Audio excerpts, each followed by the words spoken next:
So hi, today I'm going to talk about 3 example questions about fuzzy sets. First, let's do a brief review about the concept of fuzzy inference system. So in the very narrow definition, a fuzzy inference system is something, a fuzzy set, and output another fuzzy set.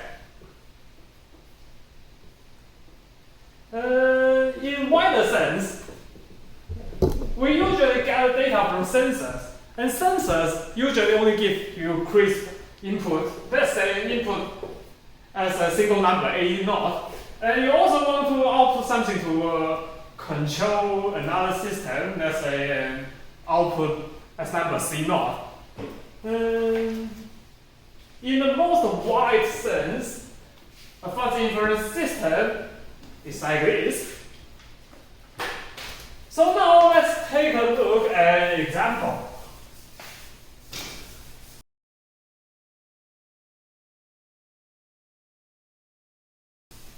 Suppose we have an input X and an output Y. We hope to control the system in this way. Given a specific input X, we will hope the system will output a specific output Y. But in our real life, in many cases, we don't have such a great clear curve. Instead, we have a bunch of rules. Let's say if X is A1, then Y is B1. If X is A2, then Y is B2. If X is A3, then Y is B3. So, how can we transform this kind of function definition into this kind of rule specifications?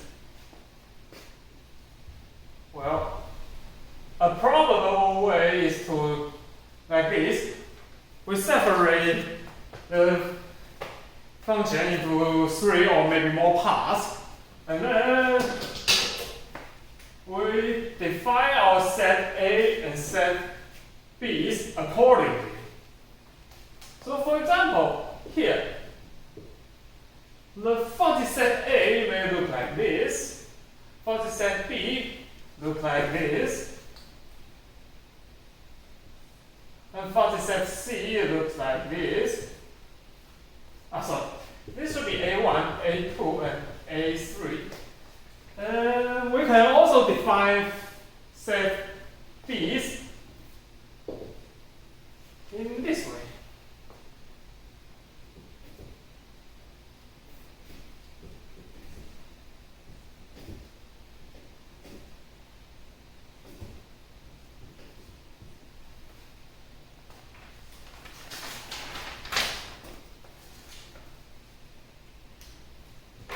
Now, if we use the coupling composition rules, we can approximate an unknown function f using this set of rules. Okay. Now, let's go back to something we have seen in our lectures.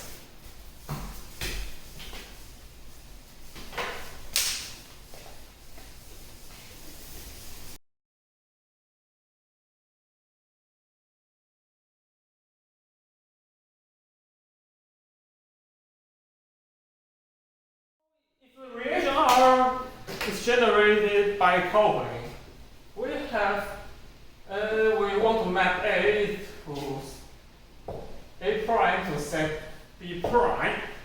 Then we have mu of B prime of Y equals the maxima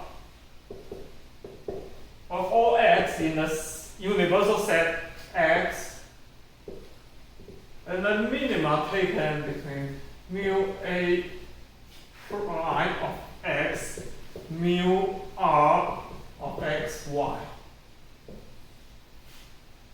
After a few simplification, we will get the result, the minima between the maxima over x and the minima of mu a prime of x and mu a x.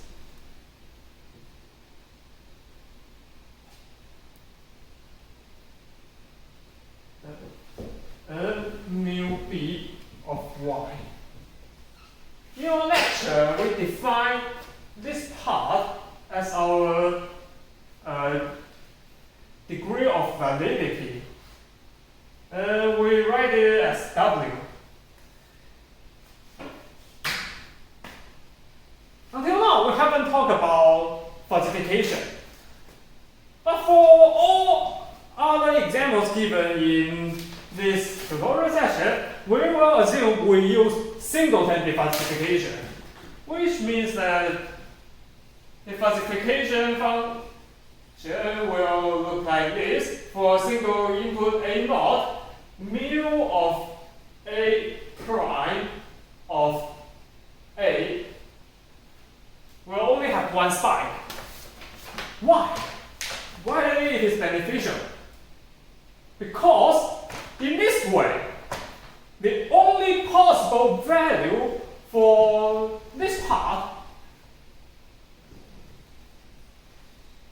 the minima of mu A prime of x and mu A of x can only have one single location that is probably not 0, which is x equals A naught.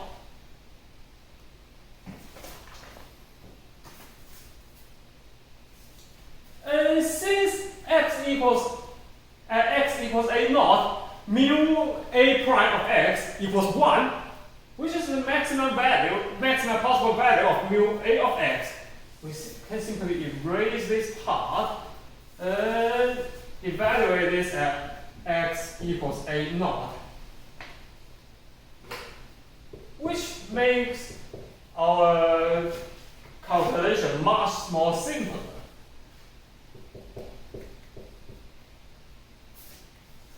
So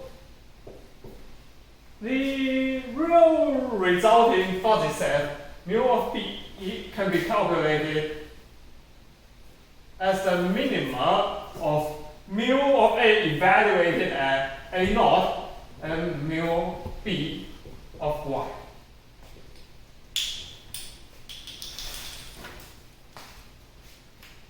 Keep this in mind. This will facilitate our discussion in the following questions.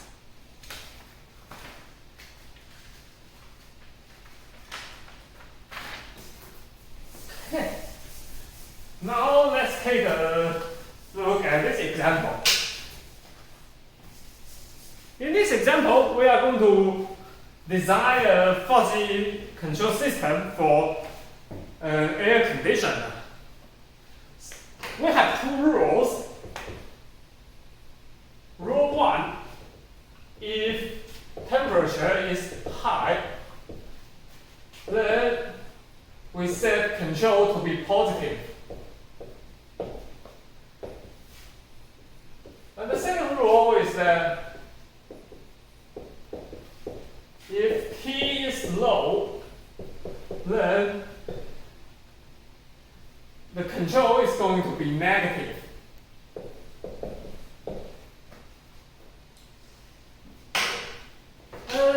We define the temperature, whether the temperature is high or low, in this way.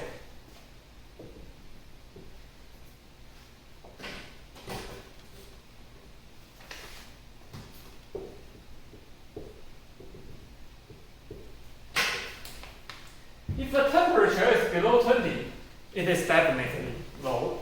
And then, if it is at 30, it cannot be low. So we use a linear function in between. And if the temperature is below 20, it is no way to be high. And if the temperature is above 30, then we say it is definitely high. Similarly, we define our control in this way. Let's say the range of our control is between -1 to +1.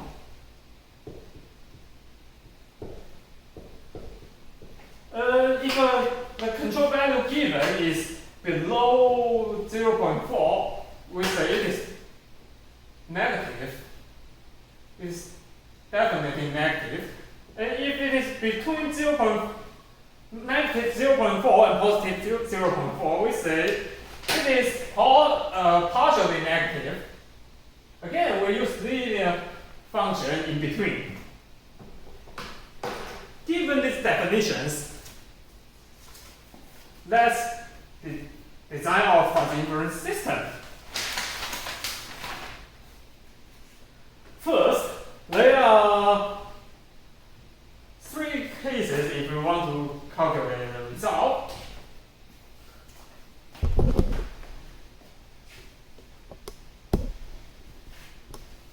The function mu c prime of c is the minima of mu t given t naught and mu c given c. But there are 2 different cases for c, and we have 2 rules.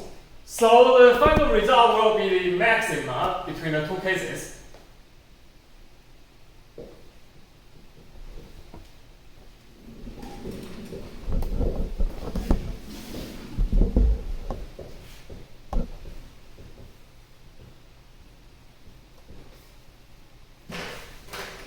We put our labels on these things. So if temperature is low, we activate the rule for negative. And if the temperature is high, we activate the rule for positive.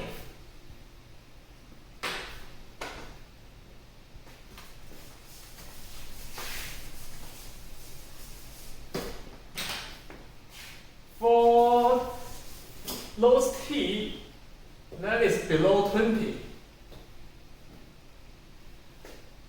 This part is always 0, so and this part is all mu T low is always 1, so mu C prime given of C is simply mu C negative of C. Similarly, for t greater than 30, mu C prime of C is simply the positive control side of things. Things that a little bit troublesome is t naught between 20 and 30. So having this thing, our functions will look like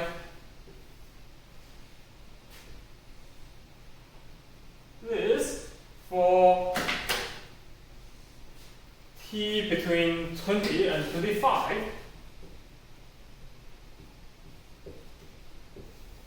And like this for t between 25 and 30. And the equation for this straight line here is minus c divided by 0.8 plus 0.5. We can easily find this point to be minus 2 plus 2 by 25 times t naught. And this location will be minus t divided by 10 plus 3. After calculation, we will find that the central point is always on the left-hand side. for t between 20 and 25. And by solving the equation of CE plus 1, which is the length of this,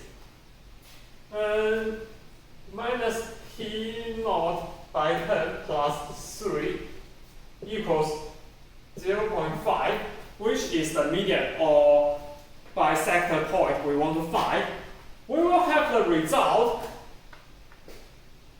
for the median point to be C equals 5 by 30 minus t naught minus 1. And this is our output C naught for t between 20 and 25.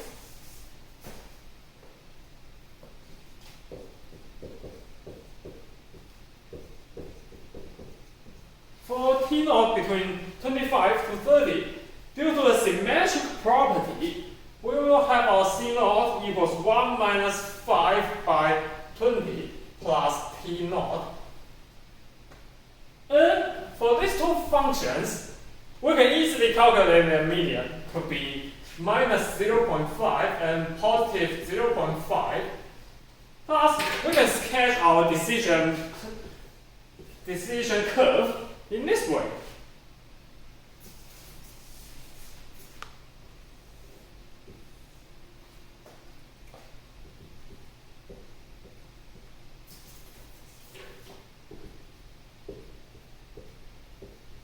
For everything below 20, the output C naught given our T naught will always be minus 0.5. And for those above 20, above 30, it will always be 0.5. So for those in between, there are two hyperbolic curves. And for simplicity, let me just sketch them like this. And this is our result. Using the fuzzy decision process, the intermediate region looks somewhat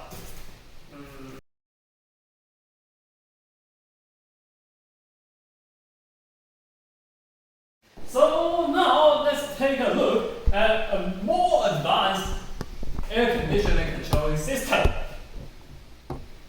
So besides temperature, we also have the condition about humidity aided in our decision rules. If the temperature is high and the humidity is high, the control will be positive high. If the temperature is high and the humidity is low, then the control will be positive low. If the temperature is low and the humidity is high, then the control will be negative low.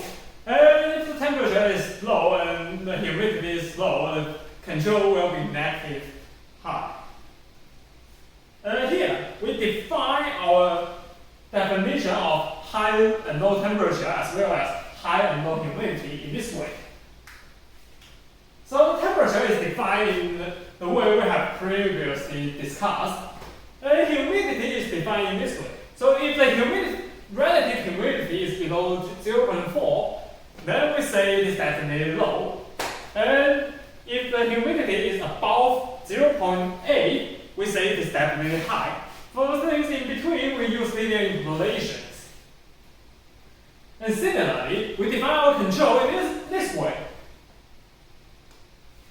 Okay, so our question 1, determine the decision made by the controller given T naught equals 26 and H naught equals 0.5. Again, we use singleton method for participation. Note that, as we have proved, that for given C,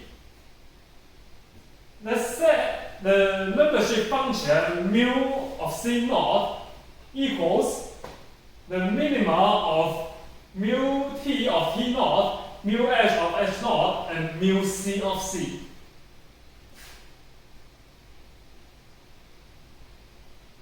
Here, we plot our four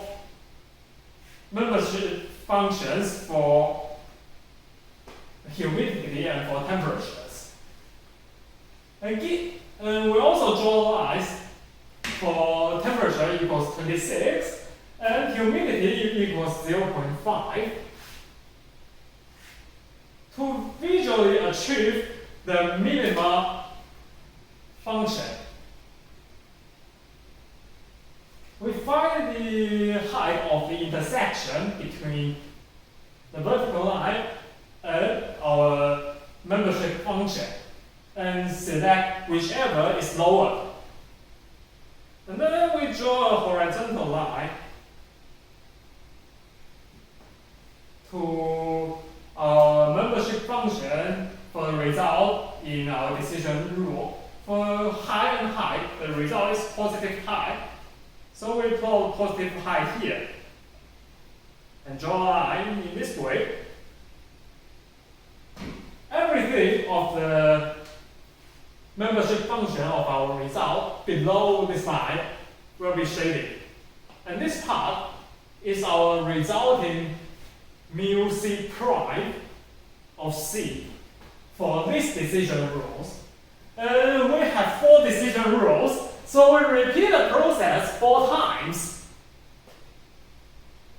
After that, we put all 4 resulting mu c prime together, and we apply a maxima function on this. And this is the resulting mu c prime of C given temperature equals 26 and humidity equals 0.5. Next, we defy using the centroid method, which is the center of gravity, and we can find C0 equals minus 0.45, which is our output from the fuzzy inference system. Okay, now, how can we determine the decision plan? We have find a solution for single T0 and H0. What we need to do is to repeat the process for every T0 inside this interval and every H0 inside 0 to 1, and then plot the function. Yes, what we get. Okay. Thank you for listening. And for calculus readers, you may find that, well, the symbol is a little bit strange. How can this be a membership function? Well, technically, this is the membership function for T low. For low temperatures, the set of low temperature.